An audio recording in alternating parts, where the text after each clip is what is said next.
The halls of the Cold Keep echoed as the sorceress strode alone towards the throne.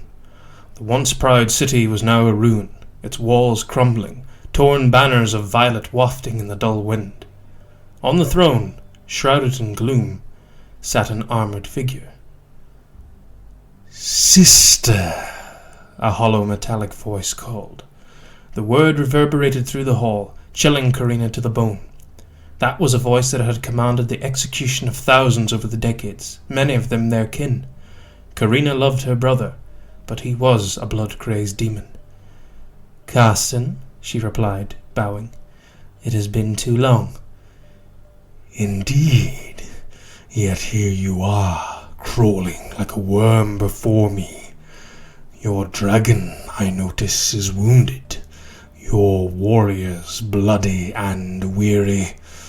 The stench of defeat hovers over you like a cloud." Carina met his helmet stare where the eyes should have been. It had been centuries since she had seen her brother's face.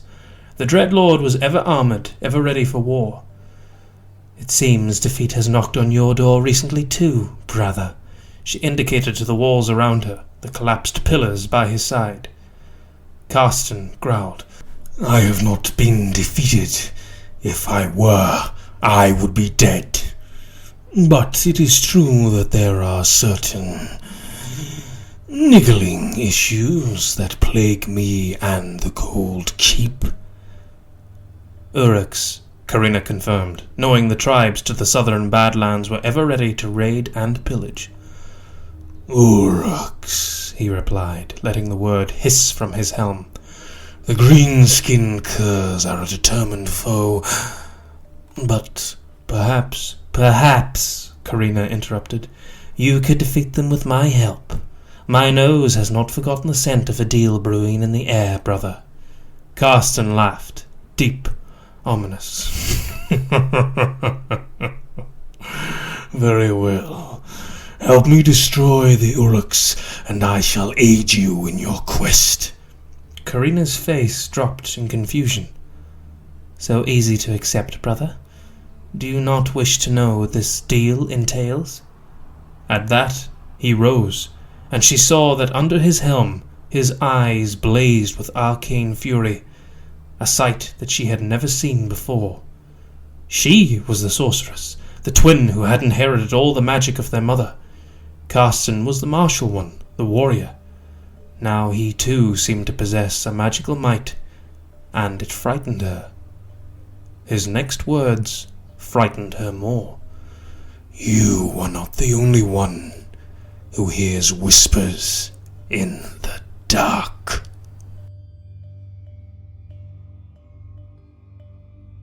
Scale Smasher let out a gut-bursting bellow and hauled on the chains of his maw crusher. The huge beast protested for but a moment, but the gentle prod of Scale Smasher's axe, Drake Breaker, soon reminded the steed who was boss. "You smell that, boys?" he roared, his voice breaking over the wave of scrapping Ironjawz, who were currently fighting over which boys were the bestest, Gore, Brutes, or Ard boys. As one, the horde stopped and sniffed. One boy piped up. "I smell nothing, big boss." "Oh, that's why I's the boss. There's another scale beast come here, in the Elfie camp. Fresh scales, more bones for Drakebreaker to smash." The boys whooped and hollered in chaotic fashion as Scale Smasher pointed his weapon towards the Elven Keep to the north. "Let's go scrapping, boys! Whoa!"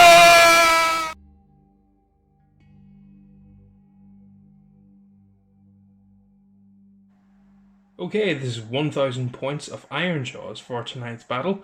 Leading the charge in the Army General is of course going to be the Mega Boss on the Maw Crusher. He may look like Gordrak. He is not Gordrak. I'm just using him as a proxy. I built him as Gordrak in case I ever want to use Gordrak. And yeah, it's just a stunning model. Really enjoy putting it together and painting it. And really pleased with how he turned out. So he is a Mega Boss on Maw Crusher. He has got the Relic, the Destroyer, which is once per battle he can add 3 to the damage of one of his melee weapons. So that's going to be his Uruk Boss Chopper. His mount is got the trait Meanin, which is +1 damage to his mighty fists and tail. And his command trait is going to be Ironclad, which gives him a 2+ armor save. So he's going to be quite a beast in combat. Second in command is going to be this War Chanter. He's got the Kill-A-Beat. Then we have a unit of 10 Ard Boys. They've got a Banner, Drummer, and Champion. And then we've got a unit of 3 Gorg Grunters with a Champion in that unit as well. And that is 1,000 points of Ironjawz. And we've also got 1,000 points of Cities of Sigmar. This is from Anvilgard, because tonight Carina is not leading the charge. Tonight the duty of generalship falls to her brother, Karsten, the Castellan of Cold Keep, where today's battle is taking place. So he is the general of this army. And he is from Anvilgard, and he's going to take the illicit dealings trait, which at the start of the battle he's going to get D3 extra command points, so that's pretty nifty. His Drake has got the acidic blood trait, which deals out mortal wounds on a 4+ if wounds are suffered by this model.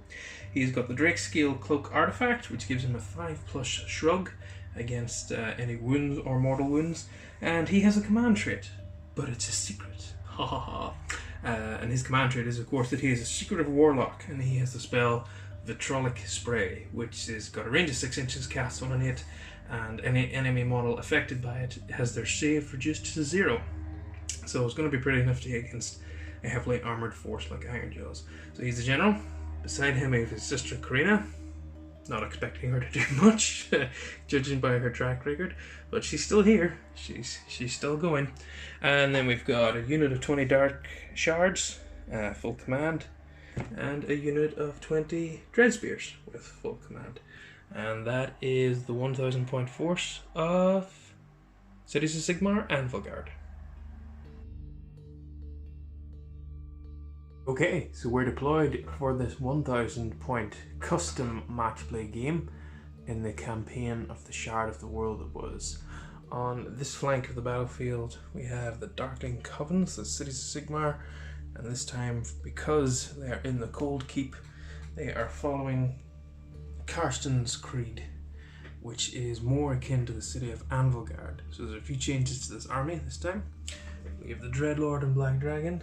Next to him is the unit of Dark Shards, or the Dread Spears. Then we've got the unit of Dark Shards, and then Carina is cowering in the flanks, hoping that she can reclaim some honour that she has lost by her repeated losses in the battles that have gone before. And then coming across the ruined keep, the ruins of Cold Keep, into the Badlands, we have got the Ironjawz, the Ard Boys. Behind them we got the War Chanter. Then we've got Gordrak, not Gordrak, so this is just proxying as a mega boss on Moral Crusher. This is Grunzar Scale Smasher.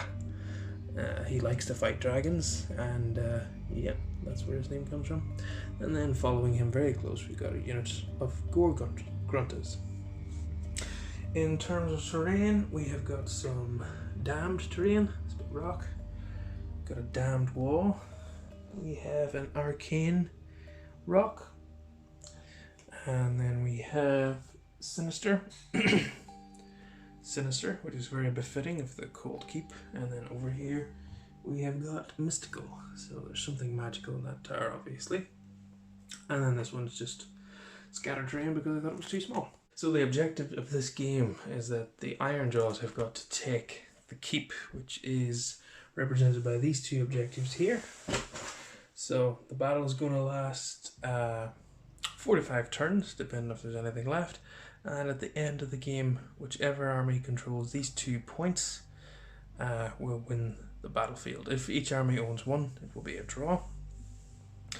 So it's playing into the Darkling Covens, the Dark Elves' favour, that the objectives are close by, but these guys are here to smash and to bash. So let's roll up for first turn. We go for the blue dice for the Ironjawz, red dice for the Darkling Covens, and it's going to be Darkling Coven's Cities of Sigmar, turn 1.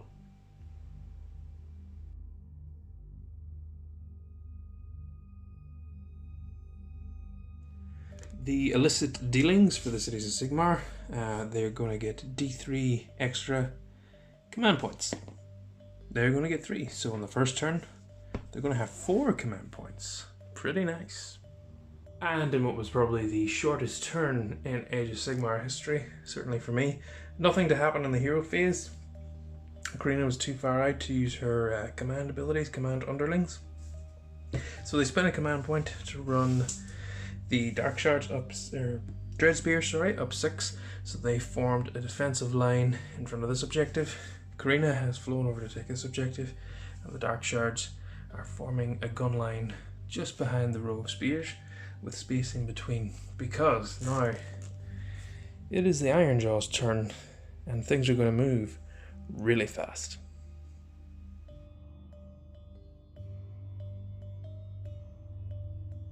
At the start of the turn, the War Chanta is going to use Violent Fury on the Mega Boss to give him +1 damage to all of his attacks. That hurts.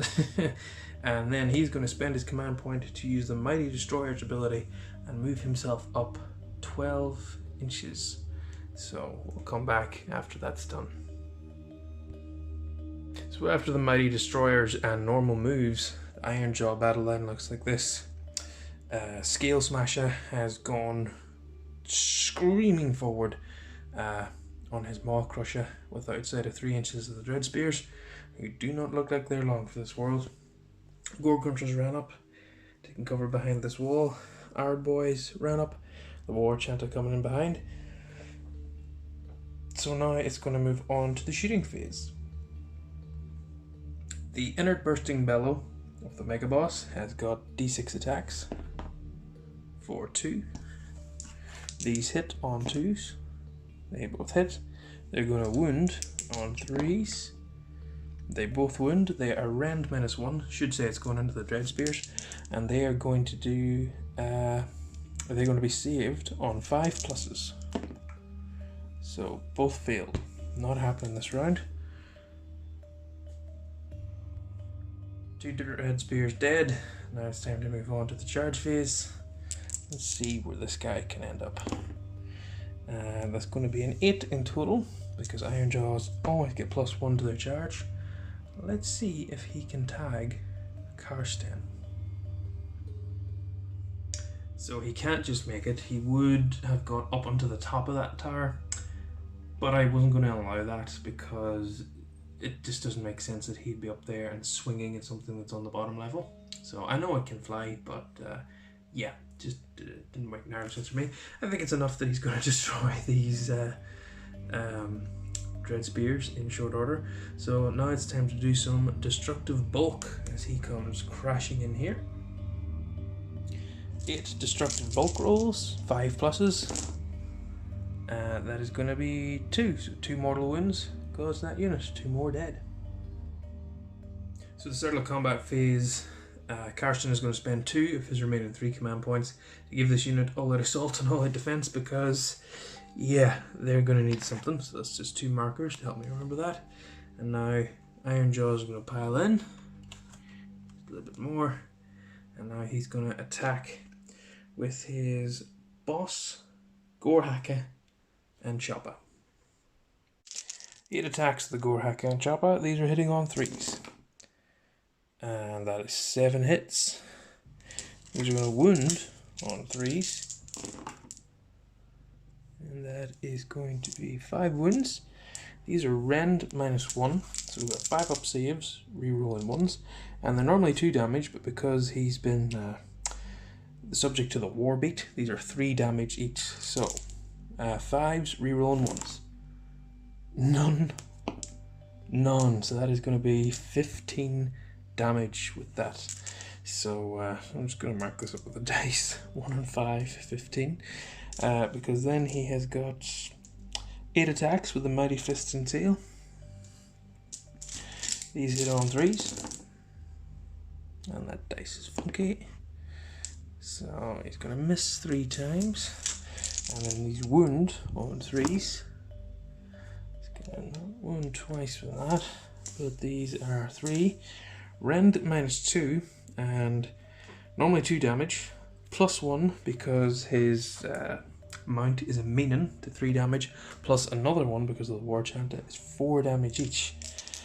So this is 6 ups, rerolling ones.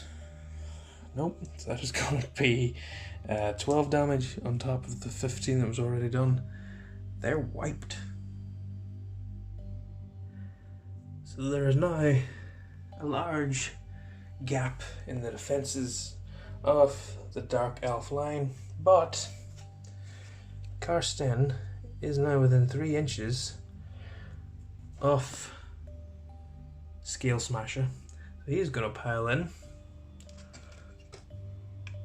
And he's going to attack with a bit of vengeance. So let's see if any damage can be caused against this green-skinned brute.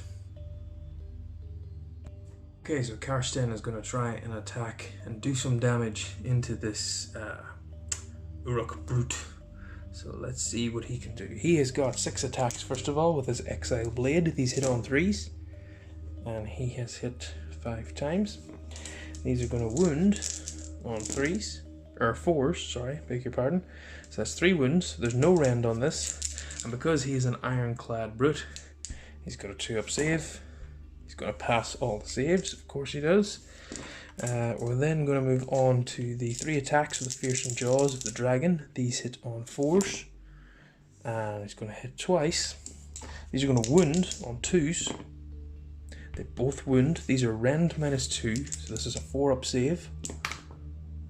Which 1 goes through, it's d6 damage for 1. 1 wound. 1 wound cost. Oh no! And then we've got 6 attacks with the fearsome claws, razor sharp claws. These hit on 4s. So that's just 2 hits, which wound on 3s. 1 wound. This is rend -1, and it does 2 damage. So a 3-up. Yep. So after all that, he does 1 point of damage to the Uruk war boss. Nope. So at the end of battle round 1, a huge chunk has been taken out of the Darkling Coven's forces. Carina is no doubt quaking in her waist-high boots, as usual, because things do not seem to be going her way in this campaign at all. A campaign centered around her, and she's failing miserably. So the Dark Shards are yet untouched. Karsten is as yet untouched, but he's only caused 1 wound, which I'll mark up now. 1 wound on that Uruk war boss. Yeah, it's tough. And to add insult to injury, that wound that he suffers disappears because of a thing called Strength from Victory. He gets +1 wound and +1 attack. So he's just become a lot stronger. So the wounds that he had is just basically negated, and now he has 9 attacks with his Gorhaka and Choppa as opposed to 8. So yeah, this is going to be an important roll for the next turn. Blue dice for the Ironjawz, red dice for the Dark Elves. The Ironjawz, of course, will take it.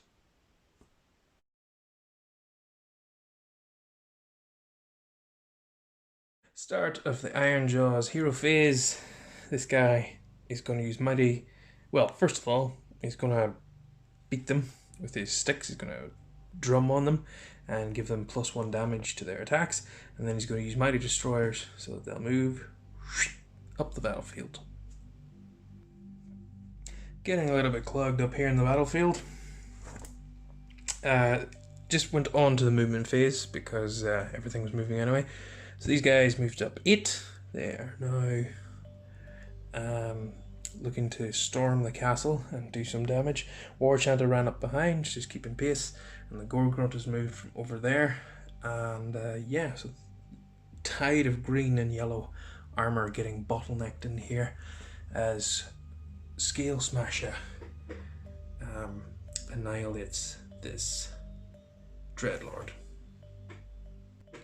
So into the shooting phase, he's gonna gut bursting bellow for 3 attacks. These are gonna hit on 2s. And he's gonna hit twice. He's gonna wound on 3s. I'll roll that again because I hit it. That's 1 wound. It is rend -1. So because he's got a Tyrant Shield, he's got a 3-up save. So it's made 4-up, which is passed. So the gut bursting bellow does not do anything. Start of the combat phase, Scale Smasher is fighting a dragon. That's what Scale Smasher likes to do. So he's going to use his once per battle magical artifact ability, Destroyer, and give his boss, Score Hacker and Chopper +3 damage. So it is now a damage 5 weapon until the end of this phase. So nothing else to be done.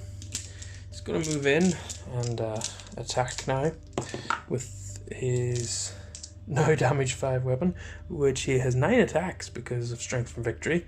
He's going to hit on 3s. And that's 5 hits. He's going to wound on 3s. That is 4 wounds. This is rend -1. So Karsten has got a 4-up save, of which he's going to pass 1. And this is 15 damage, but he has got Drake blood, or acidic blood on his Drake, which means, hang on a minute, 15 wounds. He's got the Drake Scale Cloak. He needs to pass 2 of these to live. Barely. And this isn't even all of the Ironjawz' attacks yet. So 5s. That's pretty good. Let me count it up. I lied. It wasn't that good. He's taken 10 wounds. He's got 4 left. But on 4-ups, these will do, because of acidic blood, these will do a mortal wound back onto him. So, do you know what? I'm going to do these at the end. So there's 10 of them to do. I'm going to put them to the side here. I'm just going to move on and do the 8 attacks with the fists.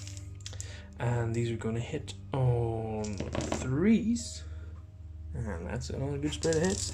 These are going to wound on 3s. And that is going to be 3 wounds. These are rend -2, so this is a 5-up save. Passing 1. These are now 2 damage each. So 4 wounds going through, 2 damage each, and 5 ups to save. He passes 1. He's got 1 wound left. Oh my. Karsten has barely survived that vicious onslaught from that Uruk boss. And now he's going to get a little bit of vengeance because of the acidic blood of his Drake. On 4-ups, he's going to do mortal wounds back on that mega boss. Let's see what he does. And count it up. So after all that, he does 4 mortal wounds. Very poor shows, huh? 4 mortal wounds onto that mega boss on Maw Crusher, which means he's got 11 left. But he isn't dead, which means he can attack back now, and perchance, perhaps, he'll do some more damage. Let's roll some dice and find out. Alright, he's down to the lowest bracket, so he still has 6 attacks with his Exile Blade, which hit on 3s. That is 5 hits, and these are going to wound on 4s. 5 dice, alright. Wound on 4s. 1 wound, no rend, he's got a 2-up save, which he passes, of course he does. He's then got 3 attacks with his fearsome jaws. They hit on 4s. He hits twice, they wound on 4s.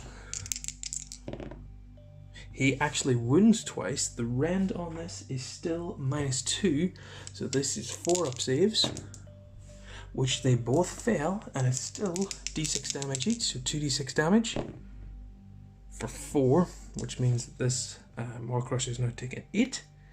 So he's got 7 left. And then finally 2 attacks with the razor sharp claws, hitting on 4s. 2 hits.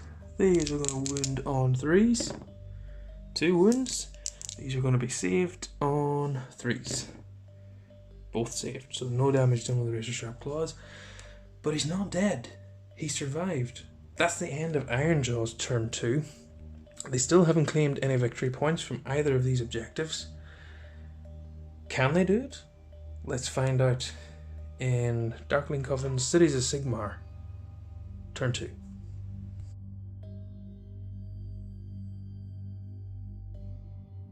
Into Darkling Coven's Cities of Sigmar turn 2, they get a command point, which brings them up to 2 command points. Not going to spend any of them yet, because there's absolutely no need to do it. But it's now time for Karsten to unveil his secret. He is in fact a secretive warlock. That is his command trait. And he knows a spell, and that spell is Vitrolic Spray. If successfully cast, an enemy unit within 6 inches has their save reduced to 0 for the turn. So can he strip this ironclad Uruk of his save? This is cast on an 8, and the Ironjawz have no way to dispel this. And that's a 7. So near, yet so far. So Carina is going to try to do some damage. She's going to cast Blade Wind on this unit of Uruk Ardboys, and that's going to be cast on a 6+. She fails. Of course she does. You're terrible, Carina. You're absolutely terrible. So then in the movement phase, Carina went flappity flap over here. These guys moved up to be within 3 of the objective, and I make sure that all of them can get their shots into the oncoming tide. With a 2-up save, there's no way that even with the mass amount of shots coming in are going to do any damage to him. So yeah, Carina is going to try a death or glory charge against him to see if she can do any damage. Methinks not. But yeah, so that's the end of the movement phase. Let's go into the shooting phase. Start of the shooting phase, Carina is going to spend one of the 2 command points on volley fire to give these guys reroll ones to hit. There are 20 of them. They are going to go in against these Ardboys to try and whittle them down, stop the green tide coming in. I've put the camera down on a tripod because I'm going to have to pick up a lot of dice now. But first things first, the repeater crossbow on the Guardmaster is going to hit on 2s, rerolling 1s. So he hits twice. And then there's going to be, yeah, 19 times 2 is 38 dice. So I'll come back when I've picked those all up. So actually, to make things easier, I'm just going to roll 19 twice. So this is the first roll, hitting on 3s, rerolling 1s. So I'll take these 2 out and take out the 2s and re-rolling 1s. Another miss. Okay, so that's 15 hits in the first volley. 14 hits in the first volley, I beg your pardon, and this is the second volley. Is hitting on 3s, re-rolling 1s. And just re-roll these 1s. They all convert. And 1, 2, 3, 4, 5 misses. It's going to be 14 again. 14 and 14 is 28, plus 2 is 30. So again, to make things easier, going to roll 15 twice. That's the first roll. 9 wounds in the first volley. And then this is going to be, it's cooked. It's going to be 9, 10, 11, 12, 13, 14, 15, 16 wounds onto those Ardboys. So there's 15, 16 dice. These are 4-up saves. Ooh, ouch. So Ardboys have got 2 wounds each, so they're going to lose 1, 2, 3, 4, 5, which is going to be half the squad, half the unit. Are just picked off like that. Actually, I'll swap this guy out. It doesn't matter, this is just the leader. It just makes sense to do it like that. So, pretty successful volley by all accounts. Now it's time for some noxious breath onto this guy. So, really simple. Choose a unit within 6 inches. He's within 6 inches on a 6. Does a mortal wound. It does not do a mortal wound. I don't know why I'm surprised, Carina. I don't know why I'm not surprised. let's go into the church phase.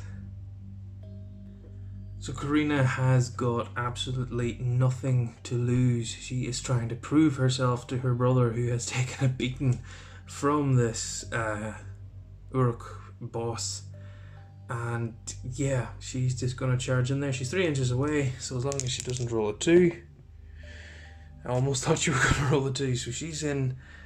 She's going to do some attacks. Let's see if she can do anything against Scale Smasher.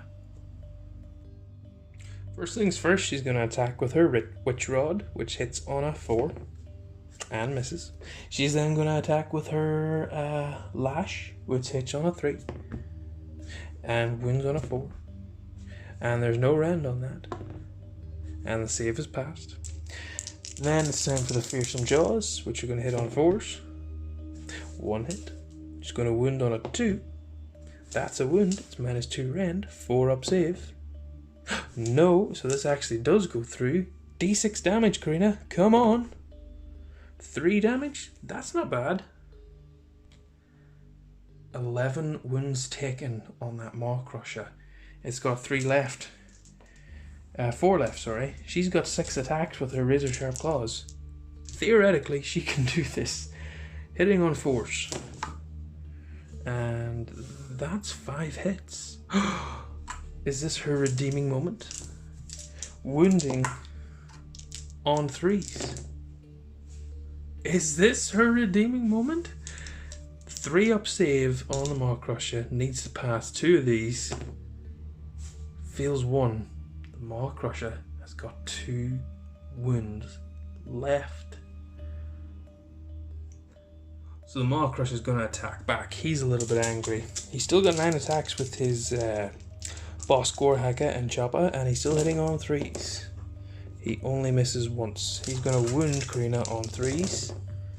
And he does 4 wounds. These, are they still damage 5? I'm going to have to check it out. No, the Artifact Destroyer only works until the end of the phase, not until the next phase, which is where I was getting confused. So these are just damage 2, 4 wounds. Carina saves these on 6s. She doesn't save any. She takes 8 damage. She's got 6 left.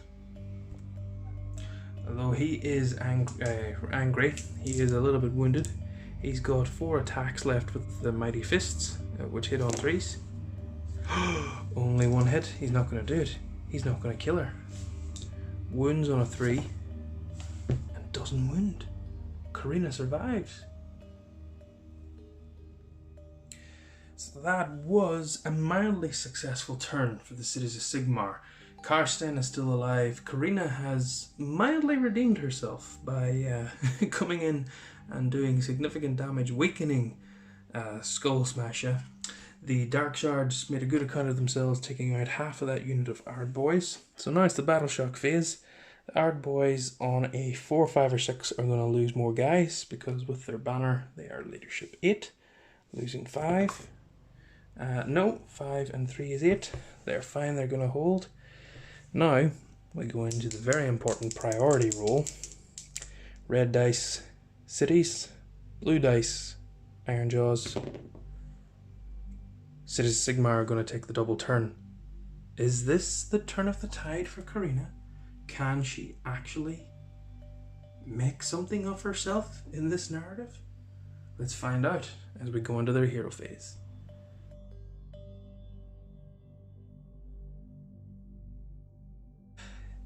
In the hero phase, getting a command point, bringing them back up to 2.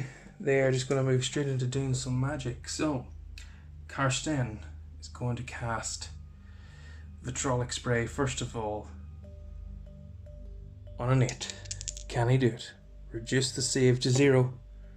He does. They've got no way to dispel it. That Mega Boss no longer has his 2+ save. So that can be very significant, because now Carina has got the spell Blade Wind. Cast on a 6. Pick an enemy unit within 18 inches and roll 9 dice. For each roll that is lower than a unit's save characteristic, it suffers 1 mortal wound. He hasn't got a save characteristic anymore, so 1 through to 6 on a dice is going to inflict a wound, which basically means that if this spell is cast, he's going to take 9 mortal wounds. He's going to die. Can it happen? On a 6? Yes it can. That Maw Crusher is gone. So in what can only be described as a change of her fate, a well-deserved change of her fate, Carina opens a rent in the sky, blades descend, and that Maw Crusher boss, Scale Smasher, gets cut to ribbons. Wow, what a combo of Vitrolic Spray and that spell. Truly epic. These two working in tandem, the brother and sister that they are, to bring down the most hated foe of Karsten, who has caused him no end of grief over the past decades in the Cold Keep in Shaiish. So now let's move on to do some movement, because the battle's not over yet. The Ironjawz still have a small but potent force. So let's see what the cities of Sigmar can do. So end of the movement phase, only Carina moved just to be outside of 3 inches of both these units. The intention being these guys are going to try and soften up the Gore Grunters, and then depending on the amount of damage you do, Carina might charge one way or the other. Yeah, so that's kind of the plan there. They still have to defend, and the best way to defend with Darkling Covens is that they will always attack. Carina will always attack if she can. She's now showing off, buoyed by her success of taking down that Maw Crusher. She's going to try and deal with the rest of these Ironjawz best possible. But first thing that she's going to do is do some Noxious Breath. So let me just double measure that.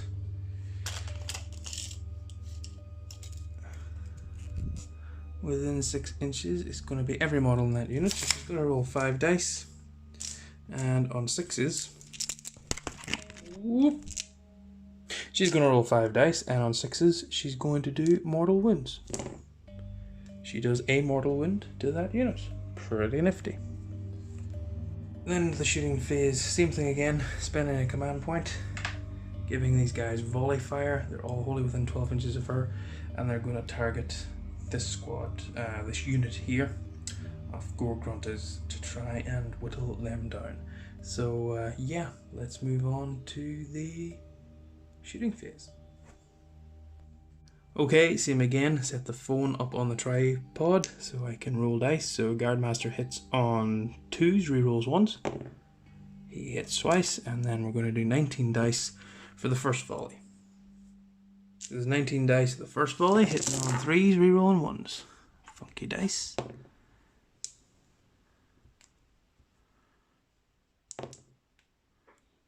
Which is 16 hits in the first volley. 16 hits in the first volley, second volley 19 shots again, hitting on 3s, rerolling 1s. And that is going to be 17 that time, so that's a pretty good spread of hits. 35 hits caused in total. These are wounding on 4s, so we're going to roll 20 dice first and then roll 15 after. So here's the 20, wounding on 4s. 11 wounds caused in the first volley, and then the 15 other shots, wounding on 4s. Which is 11, 12, 13, 14, 15 wounds total. Not the best show, to be honest. There's a lot of 1s, 2s and 3s there. So 15 dice here. Let's just do the saves. 4 up saves on the Gore Grunters. Oh my goodness, that's good saving. But 5 wounds is enough to kill one of their number. We'll take the guy at the back. One of the Gore Grunters gets skewered on a vicious volley of barbed darts as the Dark Shards level and take aim. Now Carina, being Carina, still needing to prove herself despite taking out that Maw Crusher, she's going to charge. And yeah, let's see if this is a wise idea.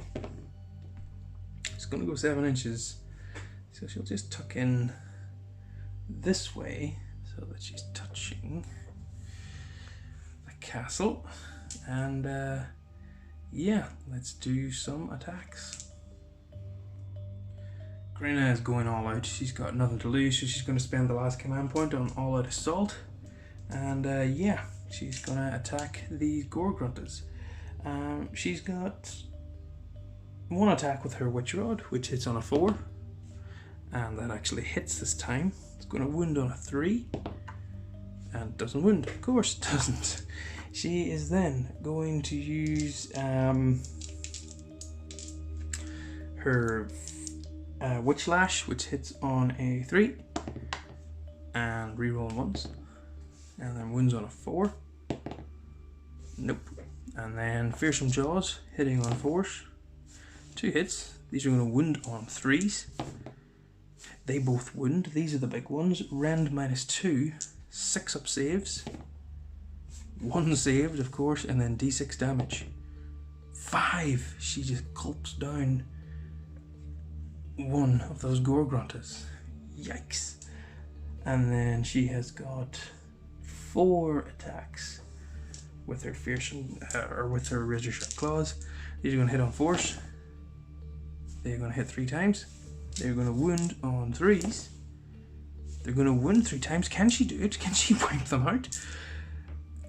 5 up saves. Taking 4 damage. That gore grunter has got 1 wound left. Okay, the gore grunter boss is dead, so this gore grunter has only got 3 attacks, and he is going to hit on with his jagged gore hacker on 3s. He hits all 3 times. He's going to wound on 3s. He's going to wound twice. It's Rend -1. Karina's got a 6 up save. He's going to fail those both. She's going to go down to 4 wounds left. Then there's 4 attacks with the tusks and hooves, which hit on 4s. And they wound on 4s. 1 wound. No rend on that. Carina has a 5 up save, which she passes. So she takes 2 damage off that gore grunter that's got 1 wound left. So on a stunning feat of bravery, not only has she come in and taken out a Maw Crusher, she has also taken out 1 of the very elite gore grunters as well. So Carina, she's coming back. Maybe she's not as bad as what I originally thought, but yes, Battle Shock. Bravery 7 has lost 2, so on a 6 he will go bye-bye. Nope, rolled a 1, totally fine. So we're going to move into Ironjawz turn 3? Yeah, we're going to move into Ironjawz turn 3. It is turn 3. And see what they can do against the cities of Sigmar.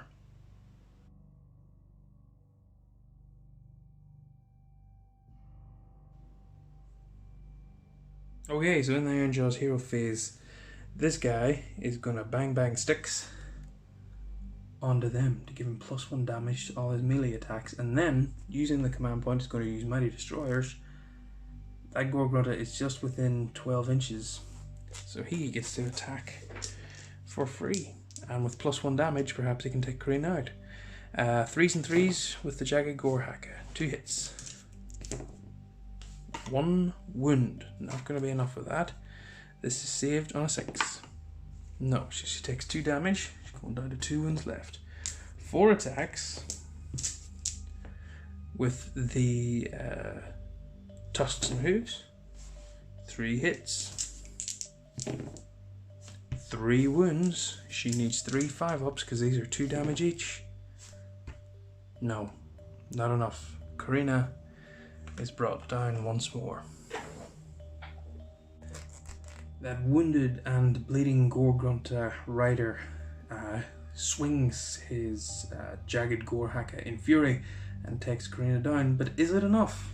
There are only 7 Ironjawz left, and there's still a full unit of dark shards untouched, and they are no doubt drawing back the strings in their crossbows for another deadly volley. Karsten is very much wounded, but he's still going. Let's see what they can do in the movement phase. So Ironjawz movement phase.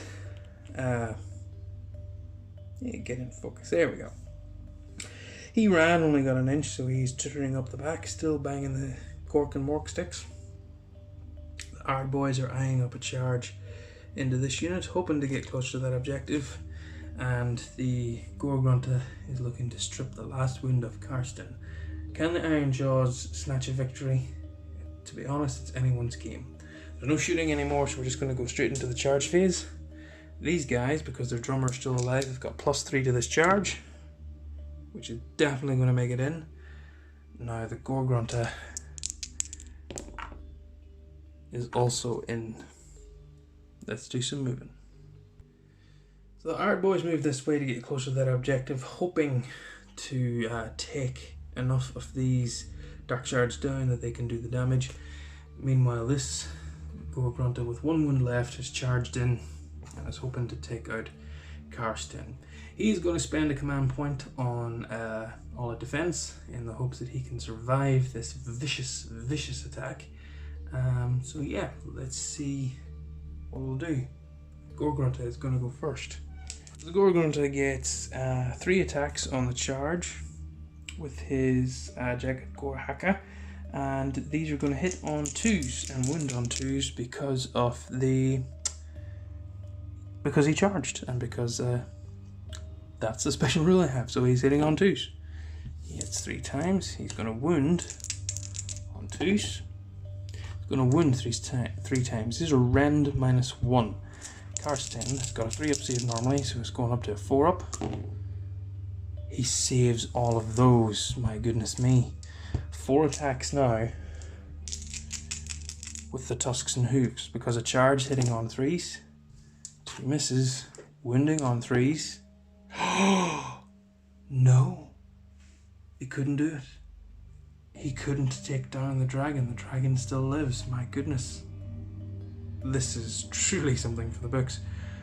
Now these guys are going to pile in. This was significant. If he had managed to take out Karsten, then smashing and bashing would have kicked in, and these guys would have got to attack. But now, dark shards are going to pile in and try to do some damage against these Ard boys.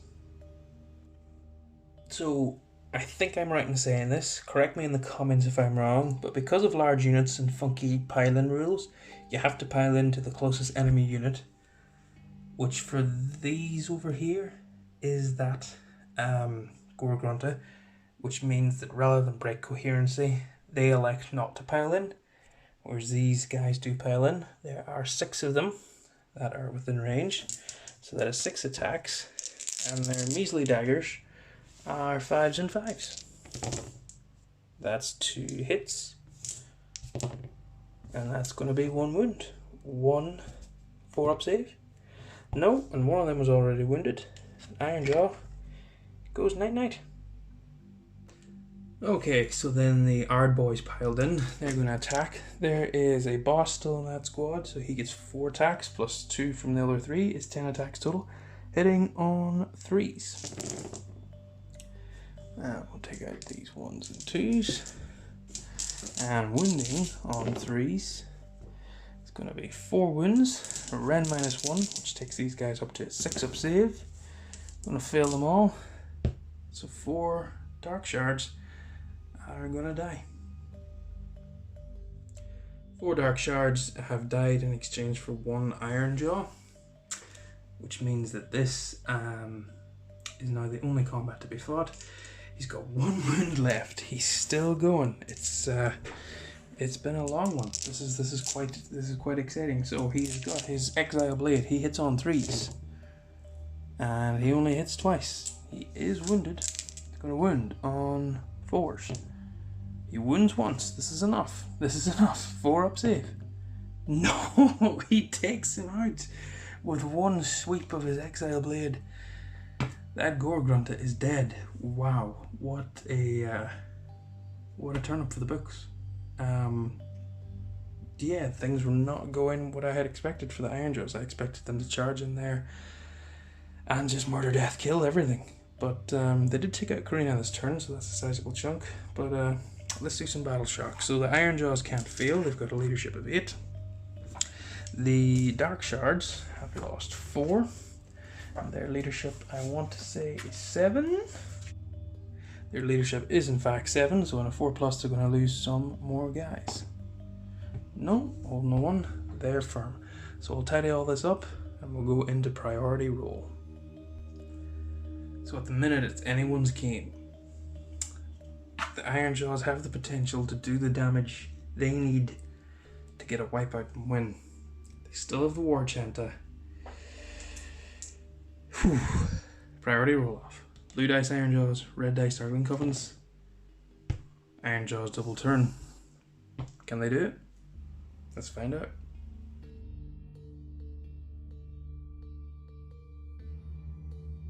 Okay, he's just within 15 inches. He's going to beat bang his drums and make them fight a little bit harder.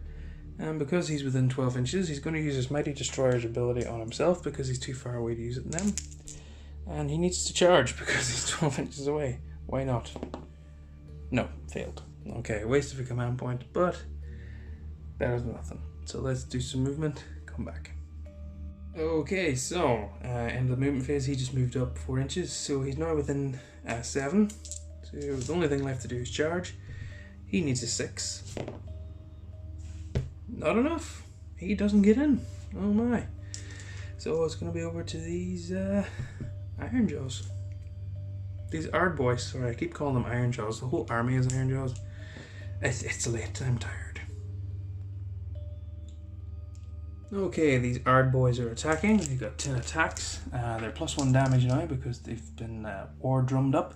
They're hitting on 3s. That's pretty good. They're wounding on 3s. And okay, so that's 5 wounds. But these are 2 damage each. 6s to save. Do save 1. That's going to be 8 damage through. 8 Dark Shards. I'm going to say goodnight. So 8 Dark Shards died. There are 9 of them left. So they all managed to get within an inch to attack this time with pile-ins. So took the dead from over in that corner. So that's 9 attacks. Pick up these dice, and it is 5s and 5s.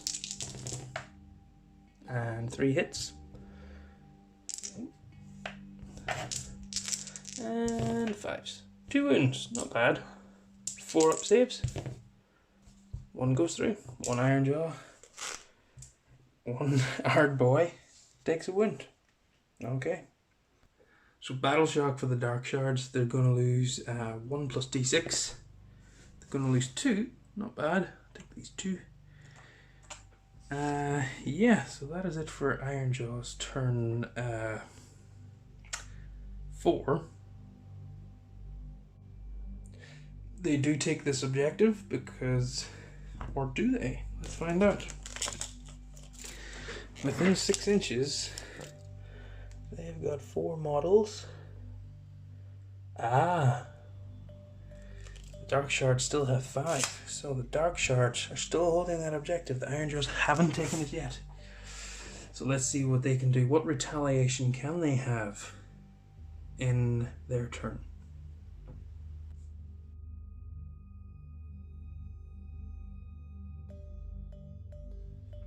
So it is the hero phase. They've got nothing to do. Yeah, so just going to move on to some movement. So it is the shooting phase. He moved out. Karsten moved out. He is within 6 inches of 3 of these guys, so his Noxious Breath will do damage on 6s. Nope. Of course not. And then these Dark Shards are going to shoot. So there's 1, 2, 3, 4, 5, 6, 7 of them left. 2 shots each. So there's no longer 10 of them. They're not hitting on 3s anymore. He will spend a command point to give them reroll 1s, because why not? The Guardmaster will hit on 3s, reroll 1s. He hits twice. And then the other 12 shots are going to hit on 4s, rerolling 1s. That's not a bad spread of hits either. But no 1s to reroll. So that looks like 3, 6, 8, 10 hits altogether. And 4s to wound. Which looks like 1, 2, 3, 4, 5, 6, 7 wounds. Not bad at all, Dark Shards. 7 4-up saves on the Ard boys. They're going to fail 2, which means that this guy is going to die. And the wound is going to pass over onto the drummer. So it is a charge phase. Karsten is going to charge because why not? He can fly. So let's see what he gets. 7 inches. Do some measuring. 7 inches just got him in within half an inch of that banner bear on the other side of these guys. So yeah, he's going to attack first. He's got 6 attacks with his Exile Blade. 6 attacks with his Exile Blade. He hits on 3s. And he wounds on 4s. He's got 1 wound. 4-up save. No, that's going to kill off the drummer. And then he has got 3 attacks with Fearsome Jaws. These hit on 4s. 1 hit. Wounds on a 4 now. Still a wound. -2 rend. 6-up save. No. D6 damage. That's it. They're gone. It's the end of the turn. The Ironjawz have 1 model left. The War Chanter just turns and goes running back into the wilderness. Not because he's a coward, but because this was a damn good fight. And he's going to go and get more boys to bring them back. So it is a victory for the cities of Sigmar, for Anvilgard, for Karsten and his sister Carina. Carina finally gets the victory she so desperately needed, and it is down to the tactical genius of her brother. What she needed was his martial mind, his acumen when it comes to battle, to win and progress. So now, with 2 dragons in her employ, with reinforcements of crossbows and spears bolstering her force, can Carina and the minions of the Cold Keep strike out north once more? Can they penetrate the Sylvaneth defenders that defend Sekarth and find what is hidden within? Little do they know that their journey back north to Sekarth will prove more difficult than last time. More heroes, more anti-heroes, more villains have heard the fragmented ramblings that is coming from the entity known only as the Shard of the world that was. So this was by far my favourite battle report. I think moving things up to 1,000 points definitely improves gameplay. Things get a lot more tactical, able to use different abilities. Yeah, what a game. I think I'm going to do a post-battle talk about this one because that was just fantastic.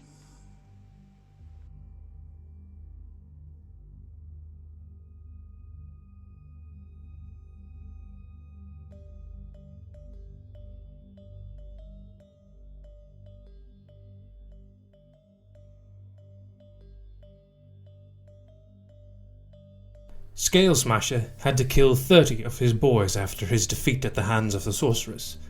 It had not been easy, not even for a megaboss, and his body was riddled with scars and bite marks. But still, he had triumphed, and now the war chanters howled his name, and the rest of the boys knew who was boss. "Listen here," he growled, pulling Drakebreaker free of the brute's skull that was lodged in. "Them elfie boys think they's clever. Well, we is cleverer. Gork came to me, and he says these elves is gonna give you a crumpin', but they's gonna pay. Elves is pridey stupid. They won't see you boys come in a second time. Now get to bashing them. Those pointy ears have gone north, and we thinks they're expecting no more fighting. Well, we's gonna go north too, and show 'em, all of them, elves, stunties and skellies, that we is the best at fighting. Now, march you maggots, for Mork and Gork. Whoa!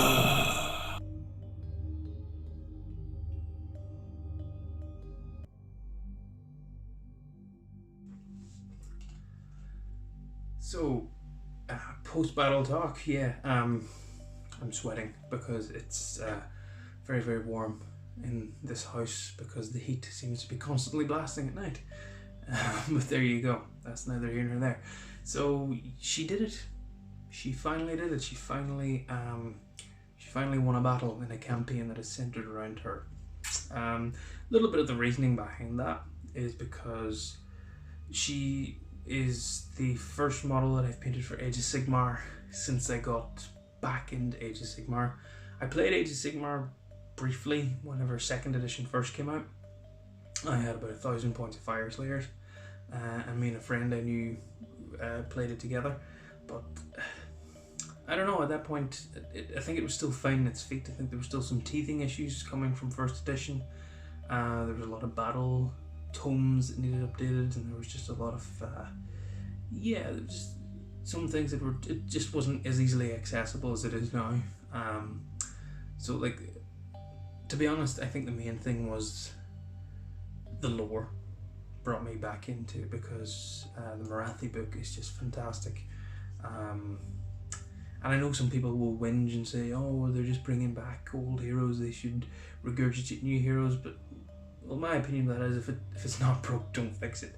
Marathi was fantastic in the old world, and she's even more fantastic in the new world. So yeah, I mean, this came out, this box set, Drusa Crates. I've now bought 3 of them.